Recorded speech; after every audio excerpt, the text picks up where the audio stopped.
Thanks, Felicia. You're welcome. And thanks for taking the time to share your story. I'm interested to hear more about what your experience has been. I read a little bit about it, so I have a sort of cursory overview of what's happened, and it sounds terrifying. But before we get into that part, uh, tell me about what was your life like before you had this medical incident? Well, I was very active. I got my degree at Ball State as a exercise science.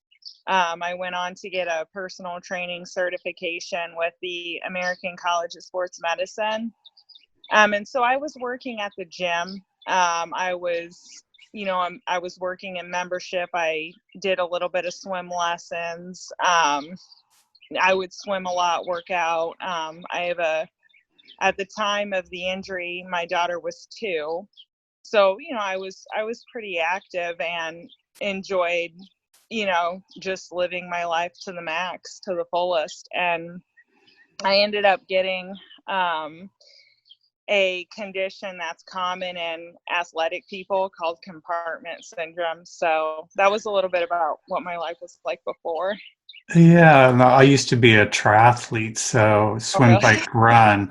Yeah. And I've heard of compartment syndrome, but I don't know what it is. Basically, it's a condition where it's common in endurance athletes. It's kind of a vascular condition. So if you work out repetitively, I think of it like an overblown tire. It usually happens in the lower legs and bilaterally, so both legs. It's the pressure in the muscle compartment is high, and so it causes muscle swelling. It can cause nerve damage if it's not treated. In athletes, there's 2 versions of it, acute and chronic. And the acute version is actually life-threatening and limb-threatening, but in athletes, they typically get the chronic version. And so it can cause damage, but usually it's a reversible condition with a simple procedure. Okay. And then how did you know that you had this? What sort of symptoms were you experiencing? Um, I was having a lot of muscle pain and just tightness, kind of nerve pain. I had a pinched nerve. So it was hard to stand on my feet for even 10 minutes. If I tried to exercise, I just had, a lot of leg pain.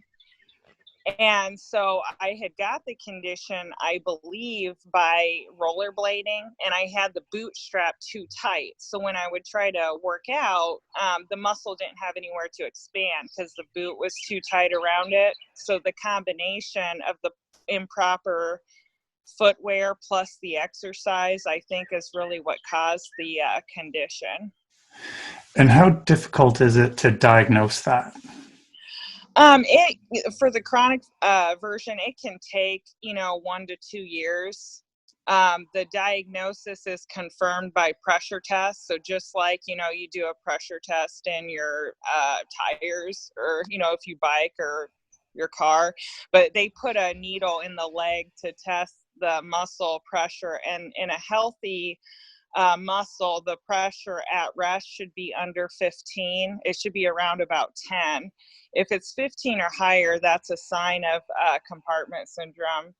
With exercise, it should stay below 20 to 30. I think I got to see what exactly um, the number is, but I know the number with the test should be below 20 to 30, but mine after exercise was about 70. So it was really high. Okay. And so you said that the treatment for it is pretty simple and straightforward, but your experience was not that. No, it was really a bizarre experience. The treatment is, if you think of peeling an orange, each orange segment is in that white. I would think of the orange pieces as the muscle and the white segment being the fascia. The white part isn't that important, but the orange is, right? So same with your muscles.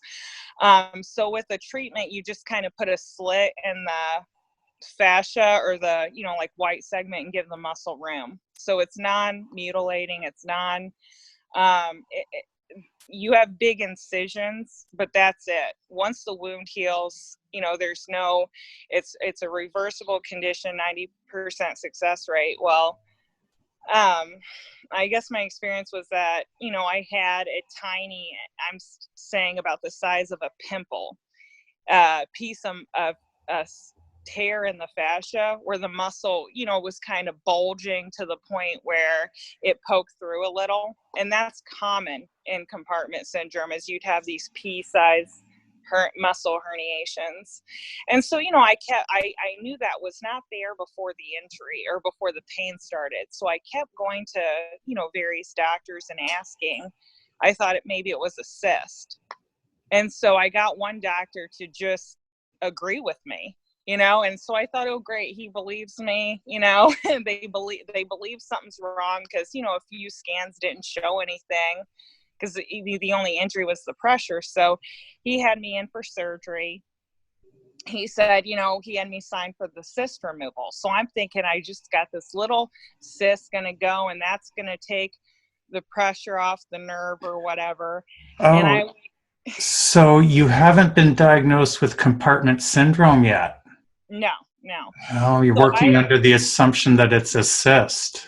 yeah. So what happened was nothing showed up, and he just said that's a cyst, because I asked him, the doctor, and this doctor was a podiatrist. So now the condition I have is a leg condition. It's not in the realm of podiatry, needs a MD. And so, podiatrists do foot and ankle.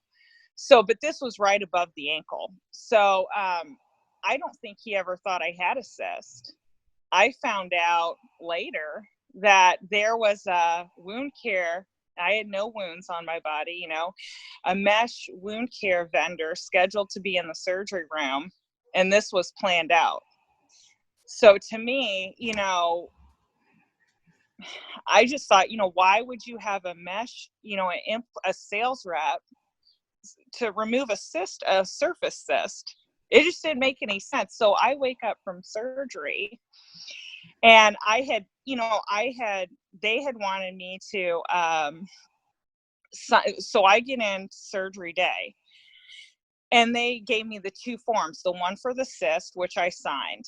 And then they wanted to give me a consent just for a sales rep to be in the room. So I read through the forms, and it didn't say I was agreeing to any product, no change in my surgery, no additional surgery. It really just said, he could stand there and kind of pick his nose and just watch.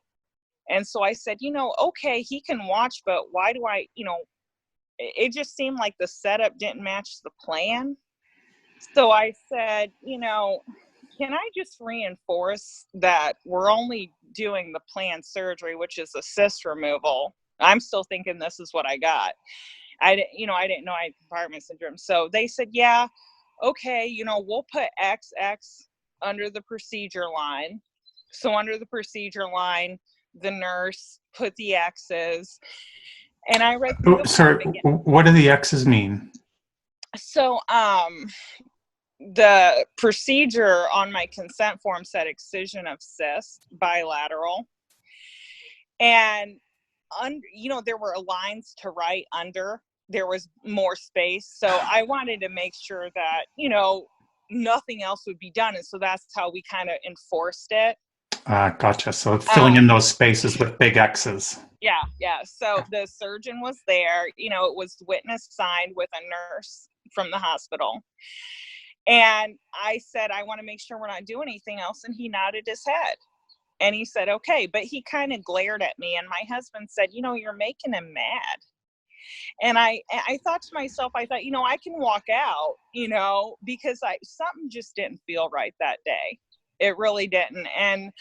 But I said, I'm in my cap and gown. There's all these people here. What do I got to worry about? So, again, on the form, it was just the cyst removal, and the small print there was one, so this is what the form said. The bottom paragraph said, it was the patient's choice. Nothing would be done without prior discussion unless it was a life emergency. In the small print right under the procedure line, it said, you agree to the cyst and incidental, which is same incision, no added reimbursement. So that just means, you do the plant surgery, and if there's something else you got to fix while you're in that incision, you do it. So this isn't, a change to the surgery, and it's not an additional procedure, which is in a new incision. I wake up from surgery and part of my calf is missing, half of a healthy muscle, on both legs. He cut it off. Both legs? Yeah, both legs. He said, it was his opinion my muscle was big, so he just cuts the whole thing off. There was 2 additional surgeries that were not, he actually cut me again and again, totally outside the contract. He put, so here's what he claims, okay, and it makes no sense. He said, he went in and he saw, like a tiny tear in the fascia, and it was his opinion my muscle was big, so he just cut it off my leg, healthy, and he knew I was an athlete, and then I practice holistic, alternative medicine, because I told him about my lifestyle. I like to work out, I like to rollerblade. So to do this, it just seemed so callous to me. So then I wake up and his product from that sales rep, that vendor, is in both legs. That mesh piece, that skin graft. I'm just shocked. Yeah, I'm not. So it's a little long, but I'll try to make it, like to not go into too much detail, but it gets creepier and more bizarre as it goes on. But I'll try to just stick with the points. Is that, he said that was to keep the muscle from popping. There was nothing there. I got pictures, and the whole leg, there's a hole in my leg. So there's nothing, and I'm talking about, this was the size of a pimple, and he's cut off like a chunk of my leg. And so I'm just sitting here thinking, well, he probably used that piece was just to make, because the sales rep was there. So he had planned to use that prior. No, so, and so then he says it takes a second incision, right? And I got pictures of this right next to the other incision, where it's not even, these are parallel incisions. They're not even an inch apart from each other. A half centimeter apart, where he says it takes a second incision literally in the opera port to locate the same anatomical space, the same tendon where he removed the muscle. And what does he do? He charges my insurance again for additional surgery. If you use the same incision, there's no reimbursement. So he tried to say that. I don't even know what he was, I assume that on one leg he made an incision and he didn't do anything, but he charged my insurance that he repaired a tendon. It's really weird, because there was no tendon damage. He may have botched something when he cut the muscle off my leg and damaged the tendon, but then he made a second incision to try to fix it instead of doing it in the same one. And then so we could charge my insurance for 2, the muscle removal and this. And because the surgery he performed on me, it doesn't really exist anywhere. So the first thing I started doing was, I went home and I found out immediately he didn't do what he said he was going to do, and he promised me prior. And so I was mad, and I was, but at this point I thought he had done the correct surgery. I didn't know I had compartment syndrome still. So I didn't know he left the original condition there. I had thought, he had done the correct surgery without, my approval. And so I just, I complained to the hospital immediately. And because I was in a lot of pain, more than removing a cyst would be. So when I woke up, I opened the bandage up and I saw all these incisions. And I said, what the, what's going on here? And so I called the hospital, and they said, well, we'll put the surgeon on the line. And he was real nasty with me over the phone. I remember that. He was real cold, and just a long period of silence where I had to ask him if he was still there. And then he said, well, come in, schedule an appointment. I'll discuss what I did. And I said, okay, I want to know what you did and if I'm ever going to recover from it, And so 2 days later, I go into his office, and he had his nurse there kind of to like intimidate me. She was writing everything down on paper, kind of typing or something. And my husband came with me, and I said, put your recorder on, because he better have a good excuse, Good thinking. Yeah. And so I got this on recording, and it's pretty crazy. He said, I asked him, what did you do? And he lied to my husband right there that I was born with an accessory muscle, which is a lie, because you can look at my leg and see half of my calf is missing, from the ankle up. And he began, my husband questioned him about the incisions, and he started saying, well, because of my young age and because I, take care of myself, that I should heal up just fine. And so to me, that's a pretty twisted way to think. If you're thinking, let me cut her unnecessarily because, she might heal up better. Like, instead of just, making unnecessary incisions on someone's body and doing, unnecessary work. But at this time, I was still believing the anomaly accessory muscle lie. So it wasn't until months later or weeks later. So just to, make it real quick, I don't want to, make it too drawn out, but weeks later, I was having a problem on one leg, and he, where the mesh was put in without my knowledge. And so he started acting really bizarre. And he wanted to remove it in his office. And, he just seemed like he was very impulsive, very, he'd be intimidating at times. And I continued to call the hospital and say, I'm not comfortable with this doctor. I want someone else to take over my care. And I'd call the other hospitals around. I didn't know that, they kept forcing me to go back, because in the post-op period, the care is free. So no other doctor was going to get paid, and no one wanted to take over his work. So I had to keep going back to this guy. And I just couldn't find anyone to take. I still had stitches in, I had all this questions that only he could answer. The surgery done on me, I wasn't finding it as an established procedure anywhere. Usually you could Google something. If you got like a rotator cuff repair done or a knee replacement, you got a condition, there's a treatment for it. What he did is just something he made up. He literally just made something up. You Google it, and it's not that. There's nothing about it. Even the product he put in my leg, if you go on the website, this was called a Primatrix wound care. It's only supposed to be used on the skin as a wound healing device. He used it under the skin.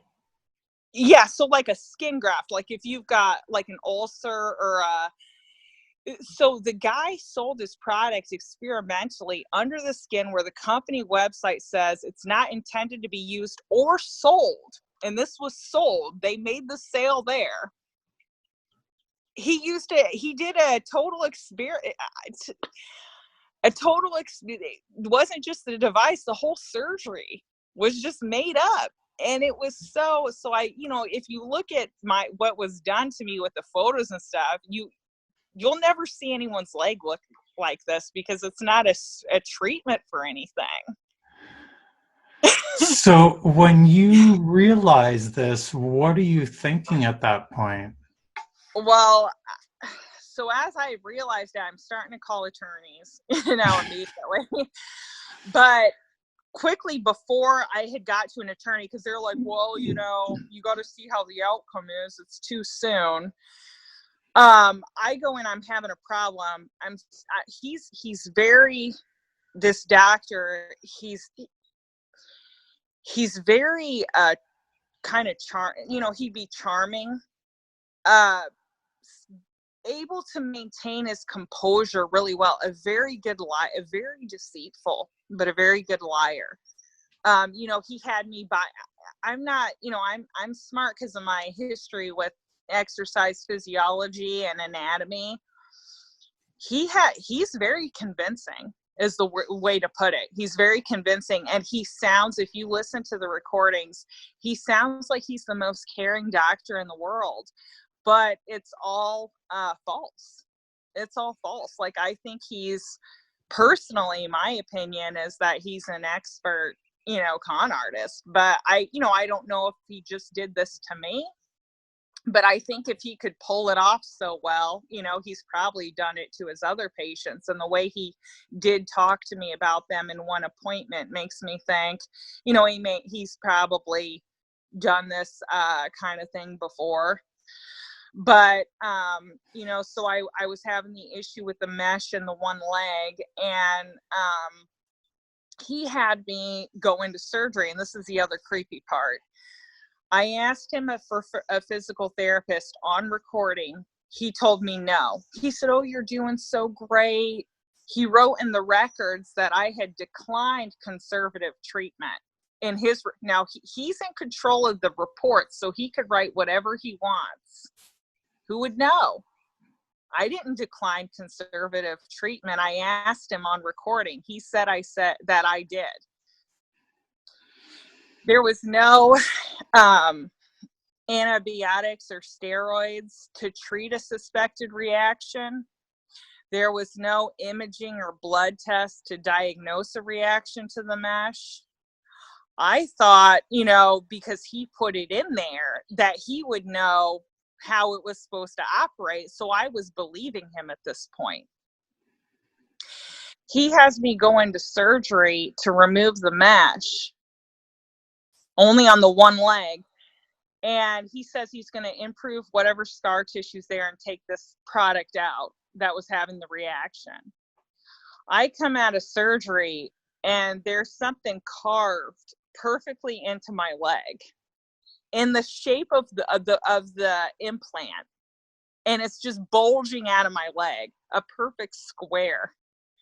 It was like burned into my leg or something. So that was from the second surgery to remove it. Sorry, what is this square that was not there before the surgery, or is it a leftover from the mesh? I think he carved that in there to mock me, because that square that's carved into my leg that you could see bulging, in the photos I put on the, in the article. He says that was scar tissue that filled in after he removed the mesh. Well, I found out this skin graft, it's not like a normal mesh. It's a bovine collagen matrix. You can't remove that. And I don't even think, well, here's what I later found out. I started digging. I said, where's the pathology report? I had something removed from my body. There was none. He sent nothing to pathology. If there's a suspected reaction of something, you got to send it to pathology. There's no record of anything removed. He writes in the records again that there was no reaction, everything looks great, and there's something carved in my leg, like as if I said I didn't want it in there, so he was going to permanently etch it in there. To me, that's what I think he was trying to do. Like, he's a little, I don't want to say for sure, because I'm not, I think he's a little Sociopathic? maybe. I think so. Because, I think it takes, I think he's very bold and brazen to do a surgery after I said no in front of the nurse without my consent, and it be totally experimental. And then to have this carved in my leg, and the way he operates, he's very meticulous, very methodical, and very kind of, I don't know, it creeped me out. And so then, because I'm almost done, sorry. It's okay. The creepiest part was, I called and I saw this thing forming in my leg. It took about 2 weeks for that square to be permanently etched in there, as if he was telling me, I'm going to permanently put it in there or whatever, because I was complaining to the hospital. I didn't know that the hospital was telling him everything I said. I was trying to get help. I was trying to say I'm not comfortable with him, but they were telling him everything. I didn't know that. So, again, they kept telling me, oh, not doctor, so-and-so. He's a great guy. He would never hurt a fly. Oh, no, they're under oath. They can't do anything like that. This is what they would tell me. And so I kept thinking in my mind, why would someone want to harm me? I'm going in, I'm paying for a service. So I didn't ever think, that maybe someone, and I think my attorney thinks that this was done on purpose. We think. But we haven't proven that yet, but I think there's a lot there to say. Here was the other thing. I said, where's the consent form I signed that said we were not creating scar tissue on, like we were trying to improve upon it, and we were taking this out, and there's no record of anything. I opened the My Chart, and the consent form's blank.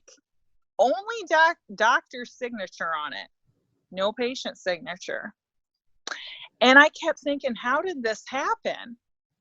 So I kept playing back in my mind the moments, because, when you've been under anesthesia and your memory's not as good. But I remember now that she had, the first form said we were going to take the mesh out of both legs because I didn't want it in there. But when I went to talk to him, only one had the issue. So we had decided on just the right leg, which had the issue with a mass was forming under it. And he came out, or she had a funny look on her face. And I think I think what he tried to do was he had her switch out the form to one that said now that he could change the surgery, do additional procedures in the small print, so this is a different consent form. And he had her mock with the X marks, like lines under the procedure line, to make that insignificant, what I had tried to do prior. And he tried to get my consent for the muscle removal, because that was the injury he caused. So he tried to put on there, remove muscle if need be, which makes, no sense. But I was still under the impression this is an accessory one that I don't need, not the one I need, not the muscle that's supposed to be there, an accessory extra one that I was born with. This is what he told, what I have on recording that he told my husband. So then I remember the nurse holding up the consent form like this, but I was in my cap and gown, and she never put it in my hand. She never gave me the form. She just kind of went like this, and I couldn't even read, what was on there. I never had it. And she put it back down and left. And then he comes out 2 minutes later, and he's like, are you ready, Felicia? And I wake up, and that thing is carved in my leg. And I said to myself over and over, why would she not hand me the form? Why would the nurse, unless she thought, and, of course, this is just a speculation, but unless she thought, he was going to try to harm me or something, why wouldn't you hand someone the consent form? And it was sort of her responsibility to get your signature on that. It was hers. And so she put the hospital, liable. But I wonder in my mind if when he made her go back and mock the consent form, if she just felt not right about anything. and afraid, and I don't know, because I think maybe she didn't want to be involved. Maybe that resident that was there, they were all taking a turn, cut me. There were 2 residents there that were, and I think maybe she overheard something, or she didn't feel right about something, and so she did not hand it to me.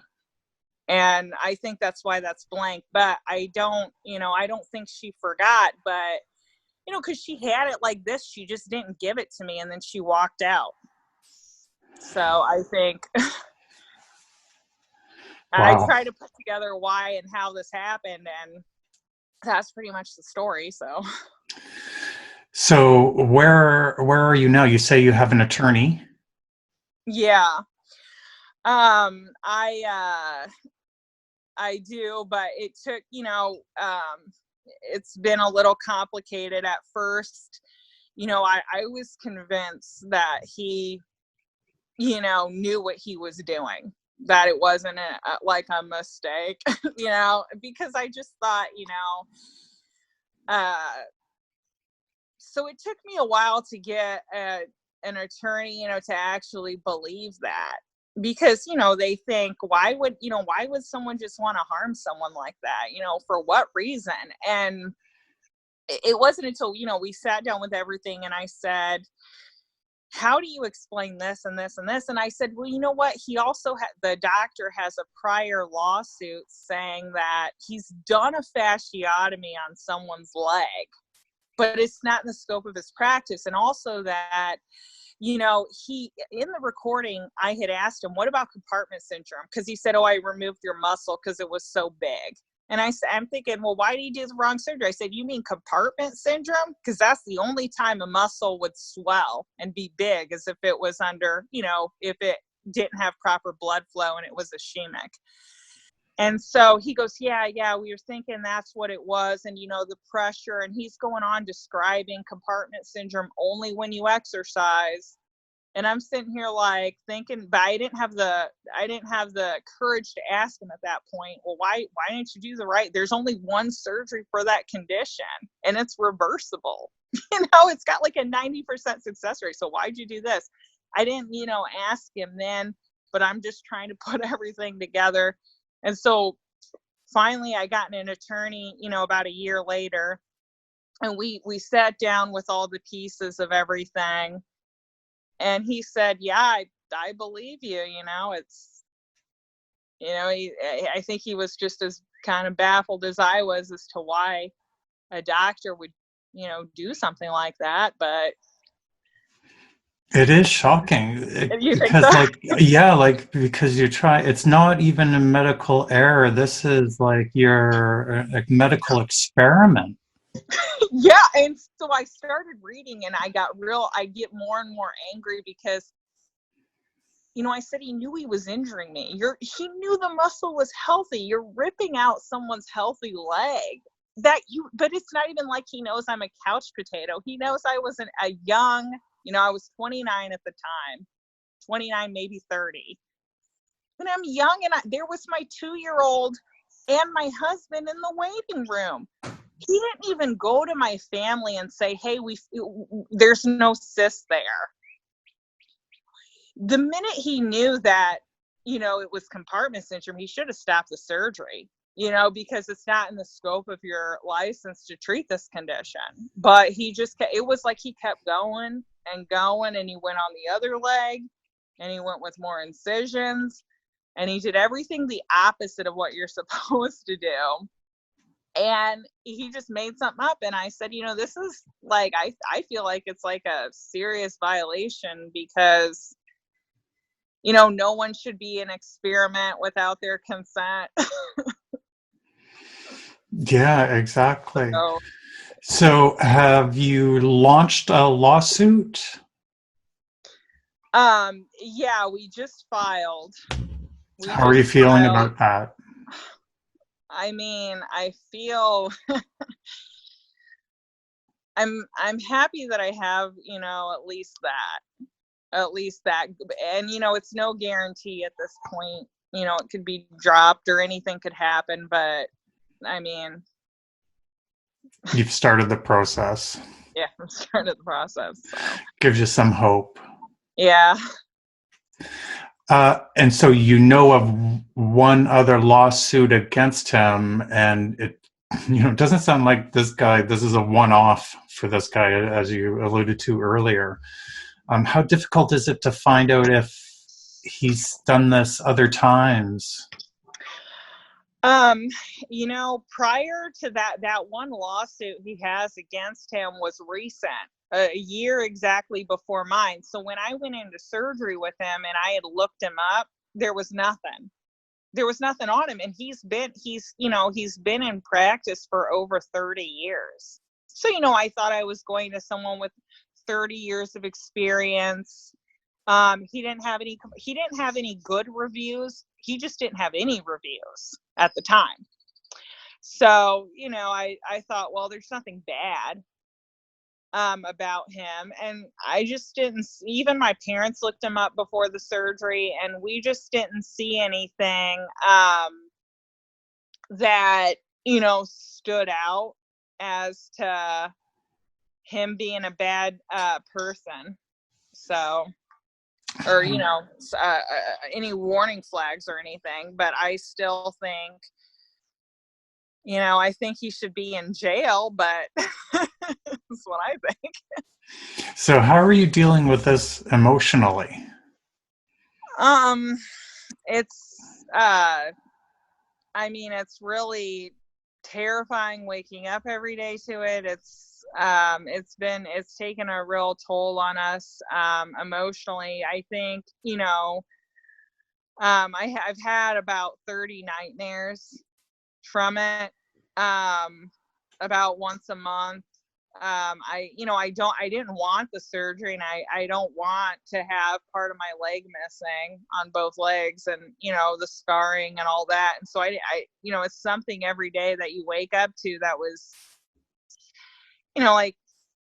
like a disability for nothing, a disabling surgery for nothing. And so I still had to go back and get the correct surgery, which I finally did a year later. So I no longer have the original condition, but, I'm still disabled from his surgery. So it's just. And do you still have the mesh in both legs? Just the one. He took it out. That's where I think he took it out, but we don't know. We didn't have a pathology report, so we have, he had scarred up that leg pretty bad. And one surgeon tried to take that out. I think, because you would think each time you go in, there'd be more scar tissue. There's less now. They fixed that square thing isn't there anymore, but it's scarred under, so the nerve is like scarred down. But I know for a fact that he had to burn or do something to get that square thing that he carved in there to pop out like that. There's no way that much scar tissue would form by just any, people have had mesh removed before. No one's ever seen anything like that.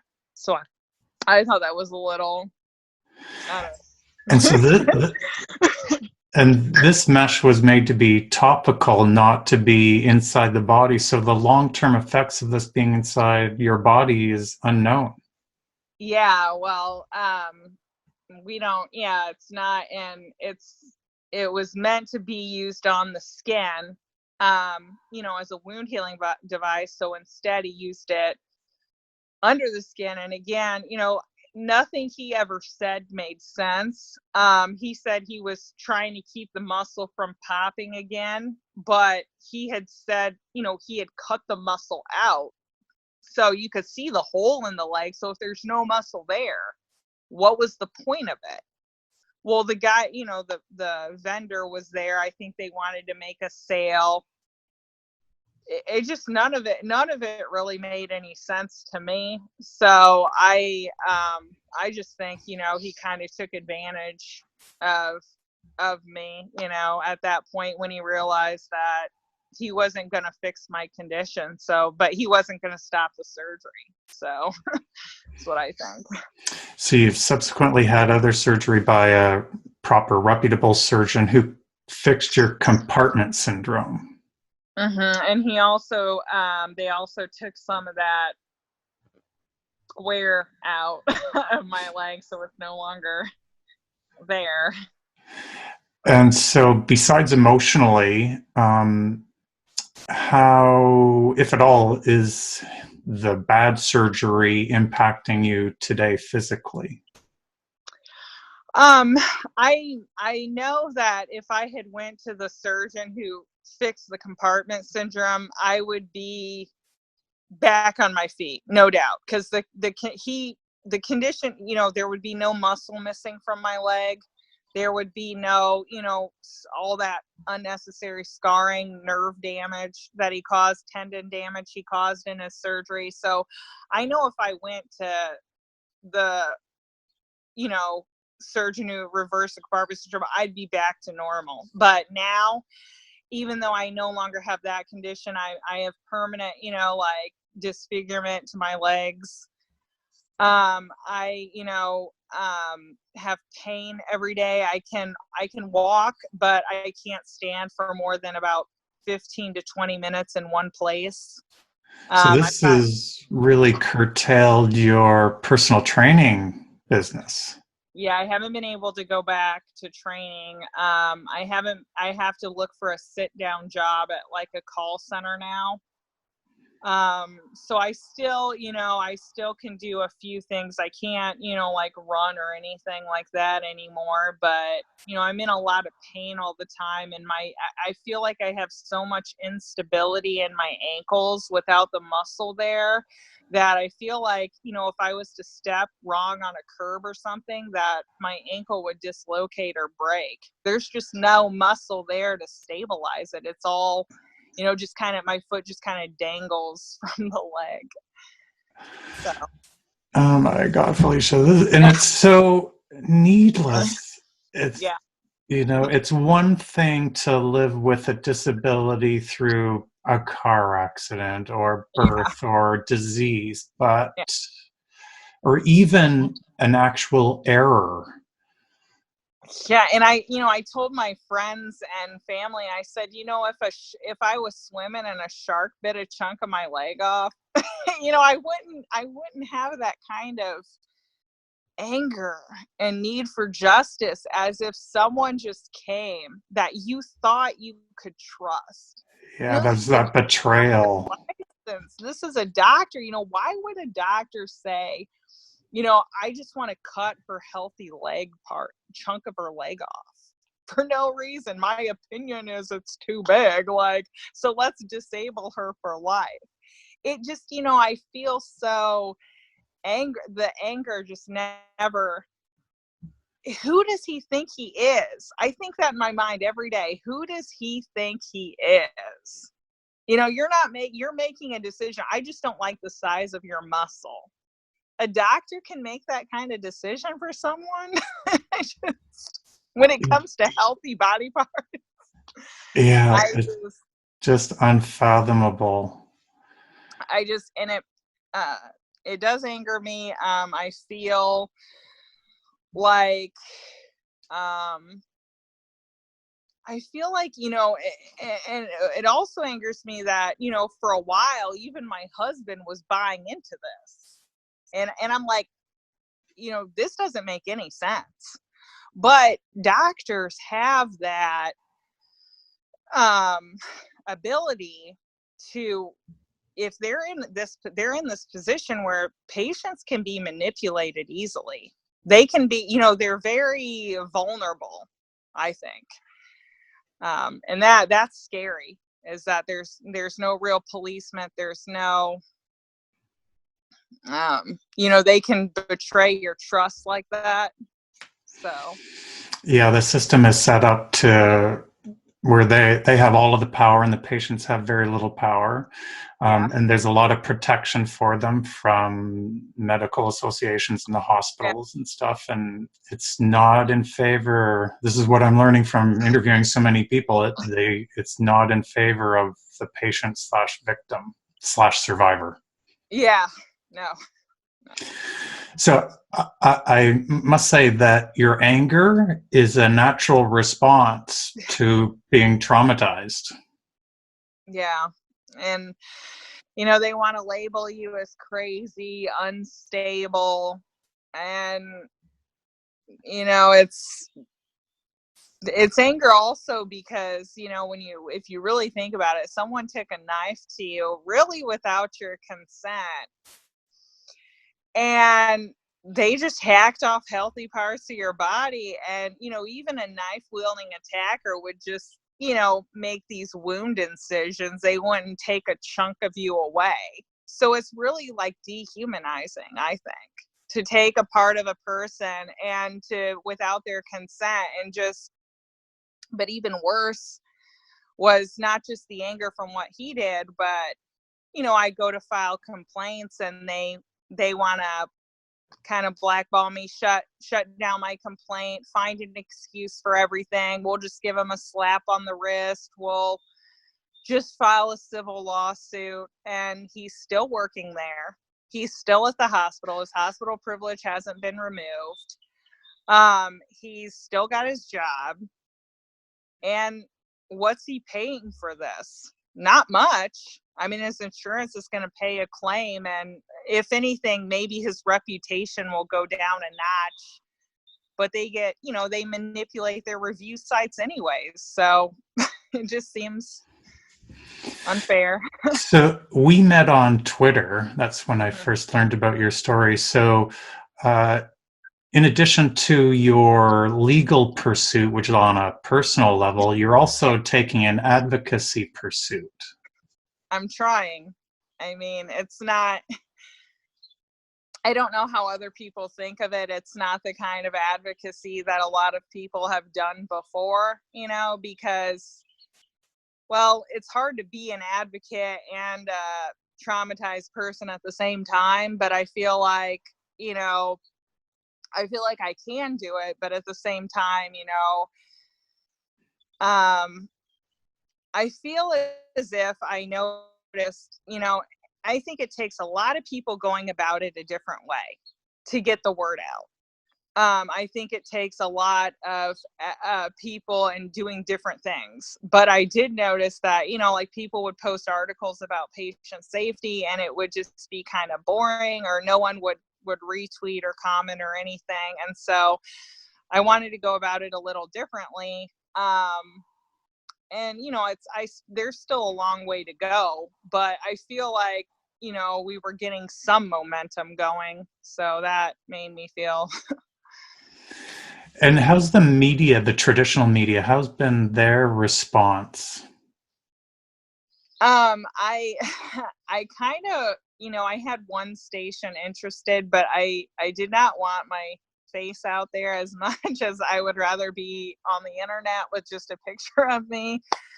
But also, I didn't want to give him like any notoriety. I feel like some of these people, even negative attention, they want attention. I don't know if he's the type of person, but I just didn't want him to have any attention. So I kind of stayed away from the media, but as far as my story, but I felt like going online would help, at least because I was surprised to see that nobody was talking about this issue.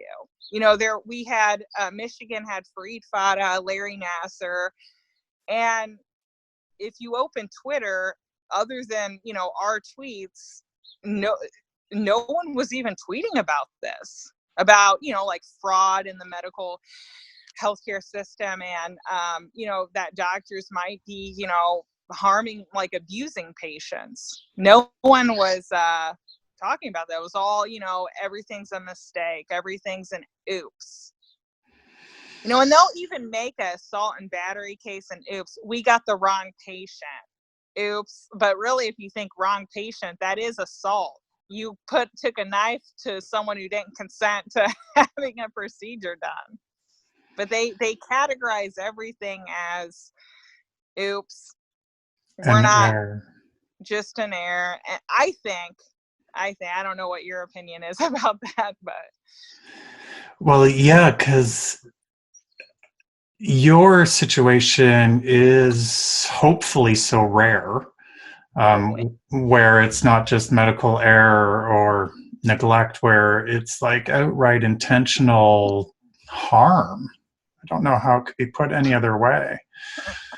But yeah, the majority of narrative in patient safety is really around hospitals and pharmacies, is what I find, and sort Oh of yeah. those check marks that way, not so much about the individual responsibility and accountability.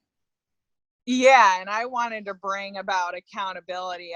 I feel like that's kind of my main issue, is that my main point I'm trying to get across on social media is that, even when it comes to negligence, and I always compare it to driving, because essentially it's the same. If you're operating like a vehicle, there's laws to protect the public. Well, it's the same if you're operating on patients. I mean, if you got someone driving drunk and someone's injured, they're going to hold them criminally accountable. But they never will just jail a drunk doctor who's operating on patients. Or, if you skip a stop sign, or if you say I'm in a hurry, you're not intending to take the vehicle and run someone over, but you're like, okay, I'm just gonna blow these stop signs because I'm in a hurry, and then someone dies, they're going to hold you criminally accountable.